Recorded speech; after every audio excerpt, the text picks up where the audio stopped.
Pause for a moment. Take a gentle breath in. And listen to this with your full presence. The moment you open your eyes in the morning is the gateway to the most powerful version of yourself. If you truly understand this, your entire life begins to shift direction. Not through effort, not through struggle, but through the frequency you carry in the first 10 seconds of your day. Most people wake up and immediately step back into yesterday's identity. The same thoughts, the same worries, the same emotional patterns, the same invisible limits. And then they wonder why life keeps repeating itself. But you are different. You are here because something inside you is tired of repetition. Some part of you knows there is more clarity, more depth, more freedom. You can feel it quietly pushing from within, asking to be expressed. And I want to say this very clearly. You don't need to change your life. You only need to change the person who enters the day. That is why today I am sharing with you 5 morning declarations, simple statements that have the power to reorganize your consciousness from the inside out. When practiced correctly, these words don't just change how you feel. They reshape neural networks. They alter your biological responses. They shift the energetic signal you broadcast into the world. Remember this. You don't attract what you want. You attract what you are. And everything begins with the first declaration, the foundation of them all. I am the creator of my reality. Pause here. Let that sentence land. Don't try to understand it intellectually. Let it sink into your nervous system. Because when you say these words, you are touching one of the deepest truths of existence. Every experience you are living is a reflection of the state of consciousness you are allowing within yourself. You are not a victim of circumstances. You are the architect of how circumstances are experienced. Modern neuroscience confirms this. Every thought you repeatedly think in the morning triggers a cascade of biological responses, hormones, neural firing patterns, emotional conditioning. These internal signals shape how you perceive the world. And perception shapes choice. Choice shapes behavior. Behavior shapes reality.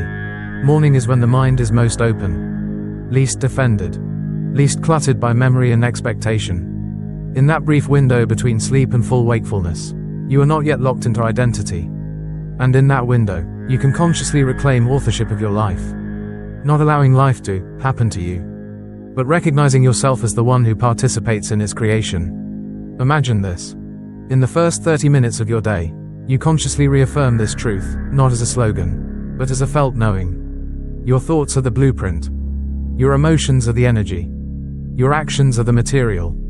And your reality is the crystallized result. There is no external authority controlling your life. No hidden force deciding your fate. No fixed destiny written in stone. There is only you, creating from the inside out. From this foundation arises the second declaration, one that dissolves the illusion of a fixed self.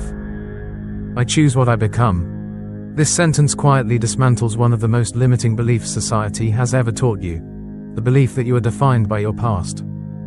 You are not your history. You are not your habits. You are not your upbringing, your labels, or your former mistakes. You are a process, not a conclusion. Every thought you choose in the morning sends a signal into the brain. Neurons that fire together wire together. And over time, you sculpt yourself from within. Strength is not something you wait for. You choose it. Peace is not something you earn. You choose it. Creativity, abundance, clarity, freedom. They begin as choices of identity before they ever appear as results. When you say, I choose what I become, you activate the prefrontal cortex, the part of the brain responsible for intention, direction, and future orientation. You are pulling your nervous system out of autopilot and placing it into conscious evolution. Most people wake up and immediately surrender their awareness to external stimuli, phones, news, obligations, other people's expectations.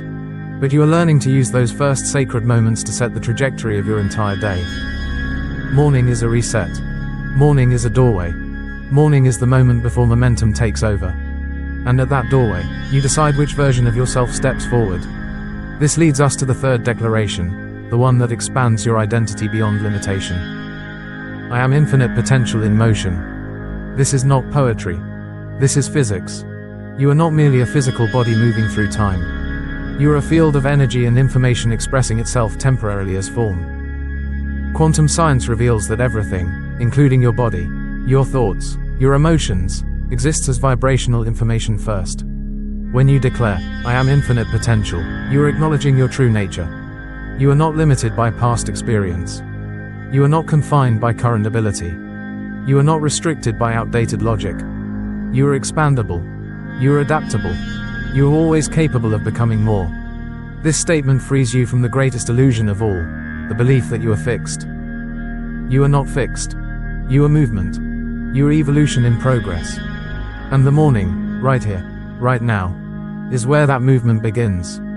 Most of our suffering does not come from what happens to us. It comes from how desperately we try to prevent what might happen. Notice how much energy you spend bracing yourself. Before opening an email. Before checking your bank account. Before a difficult conversation. Before silence.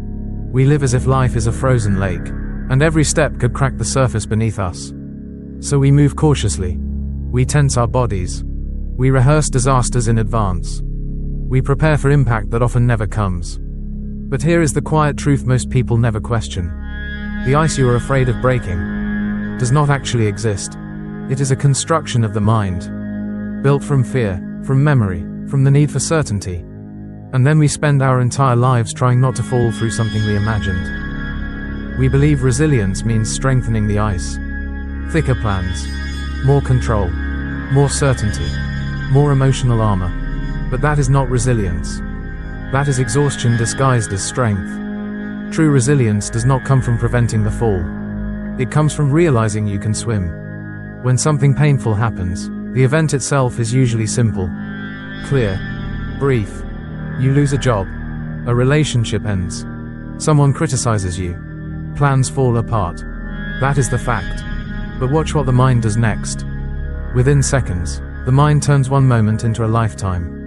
It pulls in childhood wounds, old beliefs about worth, imagined futures filled with shame and failure, stories about who you are and what this means forever. The event lasted a moment. The suffering is manufactured continuously.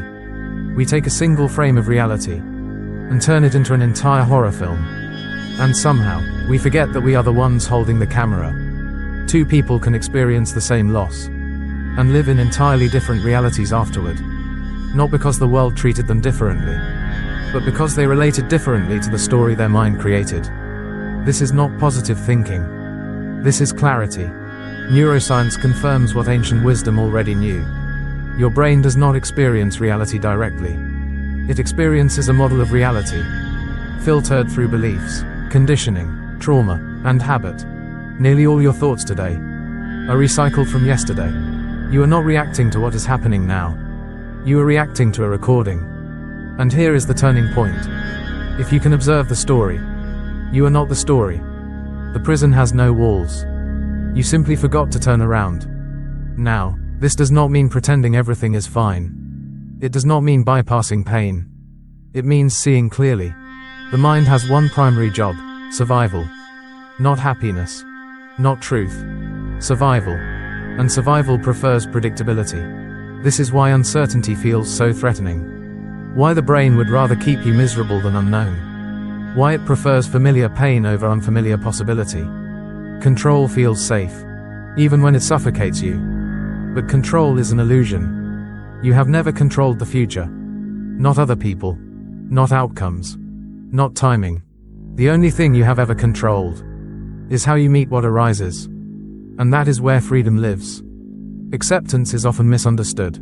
It is not resignation. It is not weakness. It is not giving up. Acceptance is clarity. It is the moment you stop arguing with reality and start responding intelligently. When you accept what is, you conserve energy. When you resist what is, you bleed energy. Reality has never lost an argument. Acceptance says, this is what is here now.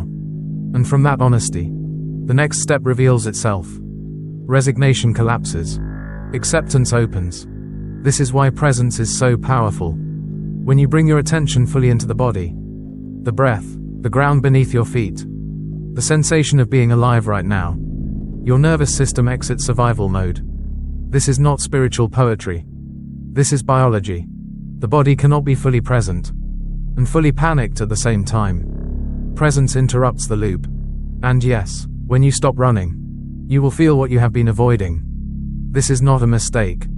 This is the doorway. Pain is inevitable. Suffering is optional. Pain is the first arrow. Life happens. Suffering is the second arrow. The story, the resistance, the identity built around the wound. Most people spend their lives shooting the second arrow. Again and again. But when you feel pain without story, something extraordinary happens. It moves. It peaks. It passes. No emotion has ever lasted forever. What keeps pain alive is the belief that it should not be here.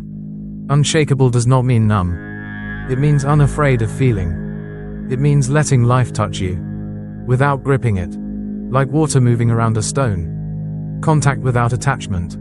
This is strength without rigidity. This is where the inner critic begins to soften. That voice in your head that speaks with cruelty, urgency, judgment. It is not truth. It is protection learned too early and never updated.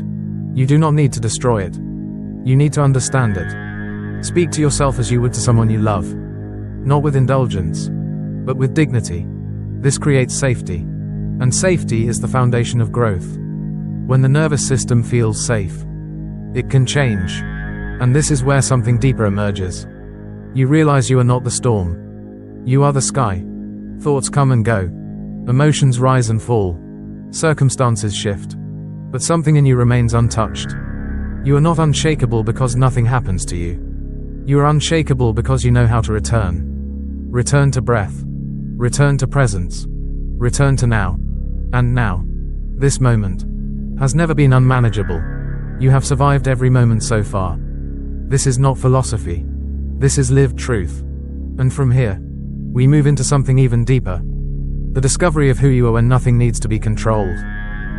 There is something deeply human about the way we cling to control. We believe, often without realizing it, that if we can just predict enough, plan enough, brace ourselves enough, then life will finally feel safe. We rehearse conversations that haven't happened. We worry about outcomes we cannot possibly influence. We lie awake at night negotiating with futures that do not yet exist. And yet, the more we try to control life, the more fragile we feel inside. This is not a personal failure. It is biology. Your brain evolved to keep you alive, not to make you peaceful. And to the nervous system, certainty equals survival. Familiar pain feels safer than unfamiliar freedom. Predictable suffering feels more manageable than unknown possibility. That is why people stay in jobs that drain them. Why they remain in relationships that slowly suffocate them. Why they cling to identities that no longer fit. Not because they enjoy the pain, but because the pain is known. The mind says, at least I know how this story ends. But here is the paradox no one prepares you for. Control does not create safety. It creates anxiety. Because somewhere deep inside, you already know the truth. You are not in control of life. Not of other people, not of timing, not of outcomes, not even of your own thoughts appearing. And every attempt to deny this truth creates inattention. So when people hear teachings about acceptance, they panic. If I stop controlling, they ask, won't I become passive? Won't I lose ambition? Won't I let people walk all over me? This is a misunderstanding. There is a vast difference between acceptance and resignation. Resignation says, there is nothing I can do. Acceptance says, this is what is here. Now what is the wisest response? Acceptance is not weakness. It is clarity. And clarity is the foundation of intelligent action. When you stop arguing with reality, energy becomes available. When you stop resisting what is, movement becomes possible. Think of it this way. If you are driving and refusing to look at the road because you wish it were different, you are not being optimistic, you are being blind. Acceptance is opening your eyes. From there, you can turn the wheel. But most of us don't want to open our eyes, because to do so means feeling what we have been avoiding. And this is where things become uncomfortable. Because beneath our need for control is fear. Beneath fear is grief. And beneath grief is the raw vulnerability of being alive. We stay busy not because we are productive, but because stillness terrifies us. Silence threatens to reveal truths we are not sure we can face. There was an experiment where people were asked to sit alone with their thoughts for 15 minutes, no phone, no distractions. They were given the option to press a button that delivered a mild electric shock. A surprising number chose the shock. Physical pain felt preferable to meeting themselves. Let that sink in. We have built an entire civilization designed to avoid presence. Notifications, content, noise, busyness, constant stimulation. Anything but this moment. Because in this moment, there is no distraction from who we are and how we feel. And yet, this moment is the only place life actually exists. Your nervous system cannot be in fight or flight and present awareness at the same time. When you bring attention to the sensations of now, the feeling of your breath, the weight of your body, the temperature of the air, you send a signal of safety to the brain. Not philosophically, neurologically. You interrupt the loop. And when you interrupt the loop, something profound happens. You discover space. Space between stimulus and response. Space between thought and belief. Space between emotion and identity. In that space, freedom lives. This is where unshakability begins to form, not as an idea, but as a lived experience. You start to see that pain is unavoidable, but suffering is optional. Pain is the first arrow. Suffering is the second arrow, the story, the meaning, the identity we build around what happened. You cannot always prevent the first arrow, but you can stop firing the second. This requires courage, not the loud kind, but the quiet willingness to feel without narrating. To let sadness be sadness. To let fear be fear. To let loss be loss. Without turning it into a verdict on who you are. Emotion is energy in motion. It moves through when allowed. It stays stuck when resisted. And the moment you stop fighting what you feel, it begins to pass, every time. This is not theory. This is lived truth. Unshakable does not mean untouched. It means unafraid of being touched. It means you no longer need life to go a certain way in order to be okay. And when that need dissolves, something extraordinary happens. Life stops feeling like a problem to solve and starts feeling like an experience to inhabit. In the next part, we will explore how identity dissolves when you stop believing every thought, and how true resilience emerges not from strength, but from awareness itself. There is a moment in every difficult experience where pain is unavoidable.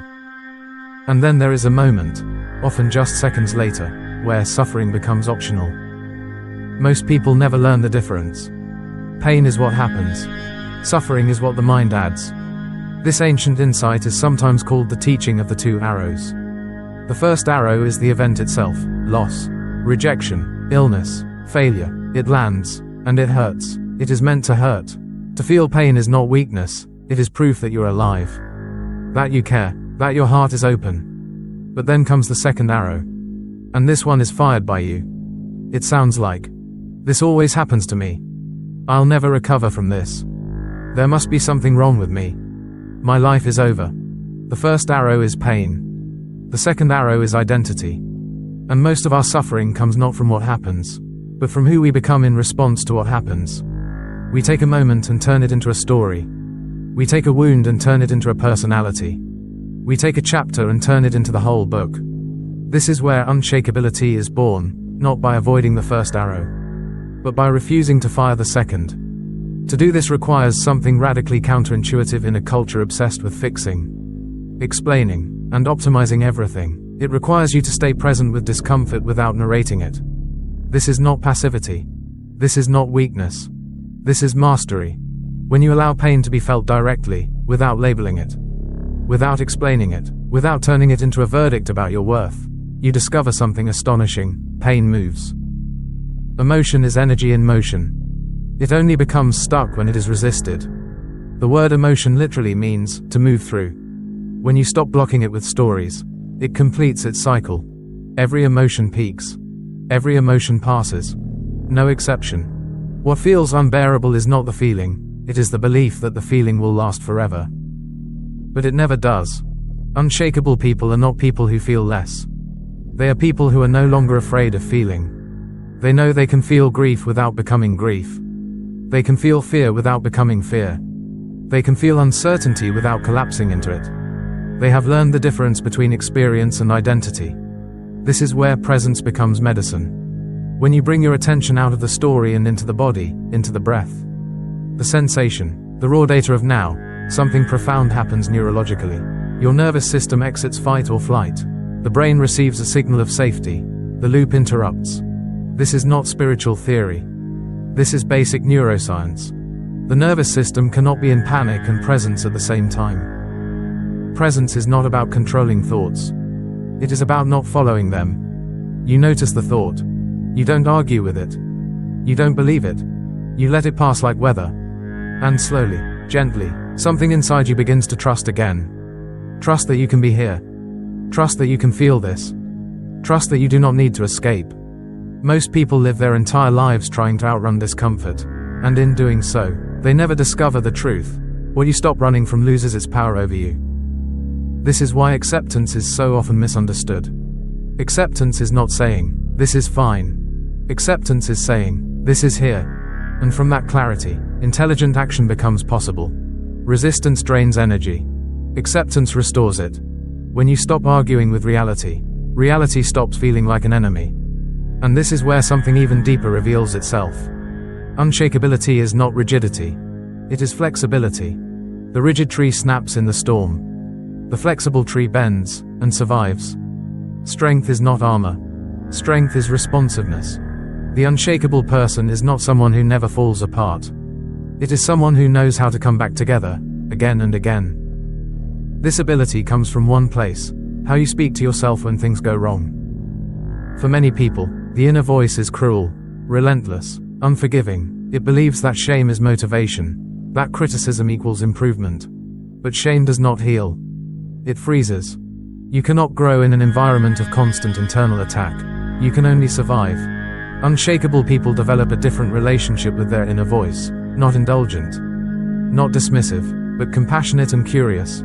Instead of, "What's wrong with me?" they ask, "What is this trying to protect?" Instead of, "I always mess this up," they ask, "What didn't work? And what can I learn?" This shift changes everything. The nervous system begins to feel safe. The mind begins to soften. New choices become available. This is not positive thinking. This is accurate thinking. It is seeing yourself as a process, not a verdict. A becoming, not a failure. And from here, something remarkable happens. You stop needing life to be a certain way in order to be okay. You stop outsourcing your stability to outcomes. You stop living on emotional probation. You begin to discover a quiet, steady center, one that does not depend on circumstances. This is not detachment. This is grounded presence. You still care. You still feel. You still act. But you are no longer shattered by change. You realize you are not the storm. You are the space in which the storm occurs. And storms pass. They always do. At some point on this path, something quietly settles inside you. Not as fireworks. Not as a dramatic breakthrough. But as a deep, steady knowing. You stop asking, "How do I become unshakable?" And you begin to realize, you already are. What was shaking you was never life itself. It was your resistance to life. Your insistence that reality should be different than it is. Your belief that peace depends on conditions lining up in your favor. The moment that belief loosens, something extraordinary happens. You don't become passive. You become clear. You stop fighting the waves and learn how to float. You stop bracing for impact and start trusting your ability to meet whatever arrives. And this is the paradox most people miss. Being unshakable does not mean nothing affects you. It means nothing owns you.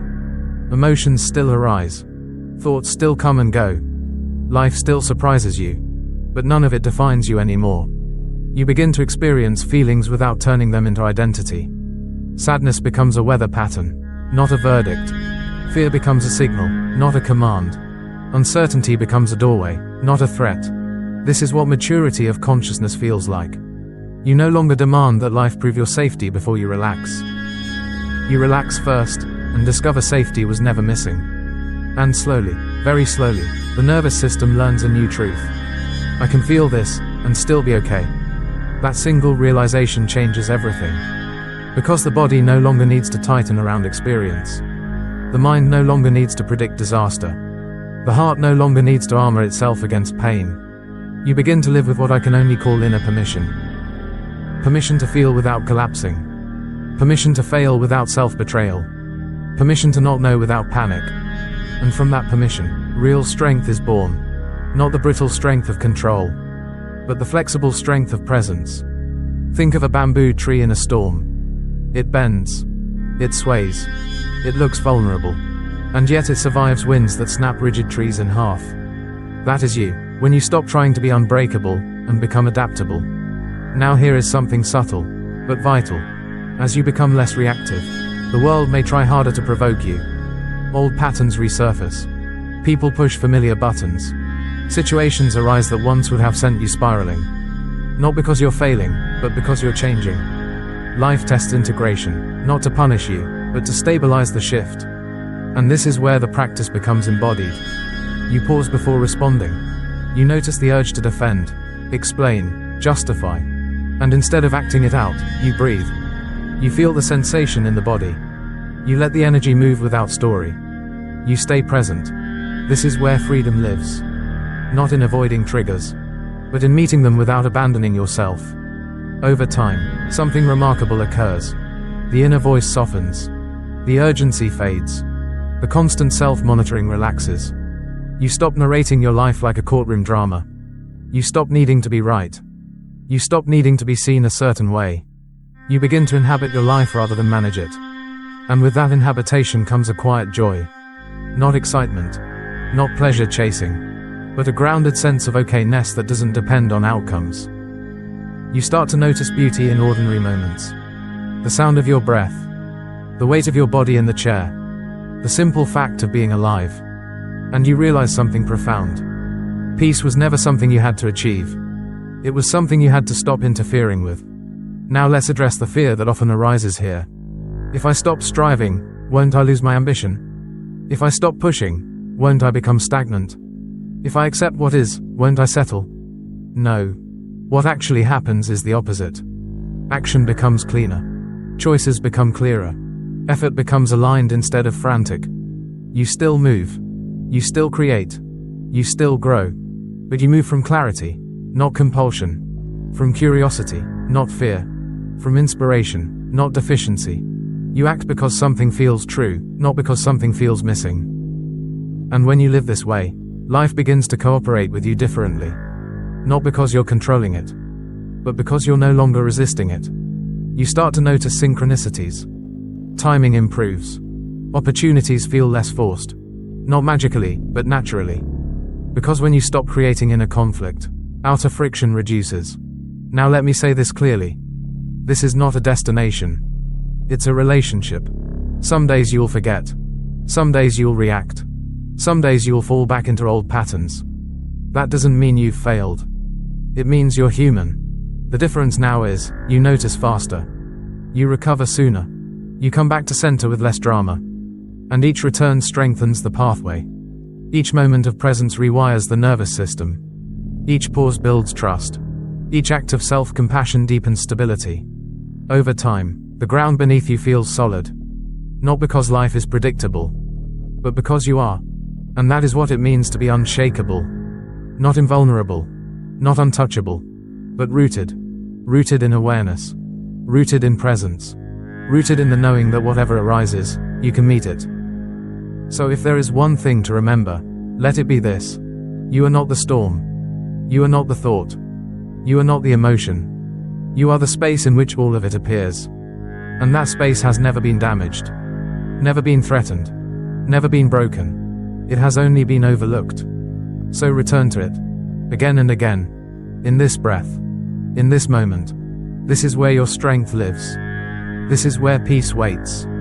This is where nothing needs to be proven. And from here, no matter what the world does, you remain calm, present, unshakable.